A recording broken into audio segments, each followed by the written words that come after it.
Hello friends, welcome to name tree kitchen. இது இந்த video ரொம்ப லேட்டாக தான் நான் போஸ்ட் பண்ணுறேன்.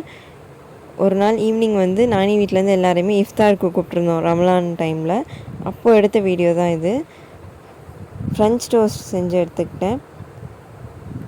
பேரிச்சம்பழம் வச்சாச்சு. ஃப்ரெஞ்ச் டோஸ்ட் செஞ்சுட்டு அதுக்கப்புறமா ஃப்ரூட் கஸ்டர்ட், அது நார்மலாக வெனிலா ஃப்ளேவரே தானே எல்லா இடத்துலையும் செய்வாங்கன்னு சொல்லிட்டு ரோஸ் மில்க் ஃப்ளேவரில் மாதுளம்பழம், ஆப்பிள், கிரேப்ஸு, ஸ்ட்ராபெரி எல்லாமே போட்டு ரெடி பண்ணியாச்சு. நெக்ஸ்ட் ஜிகர்தண்டா ஐஸ்கிரீம் வாங்கி போட்டு வீட்டிலே செஞ்சிட்டோம். ஜிகர்தண்டா நன்னாரி சிரப்லாம் போட்டு, அடுத்து பலகாரம் மட்டும் வெளியே வாங்கிக்கிட்டோம். வடை, சமோசா, பஜ்ஜி இது எல்லாமே வெளியே வாங்கியாச்சு. அதே மாதிரி நோம்பு கஞ்சியும் வாங்கிட்டு வந்துட்டோம். இதெல்லாம் வச்சு தான் அன்றைக்கி நோம்பு திறந்தோம்.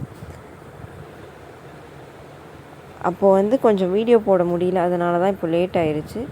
பிடிச்சிருந்தா சப்ஸ்கிரைப் பண்ணிக்கோங்க. தேங்க்யூ.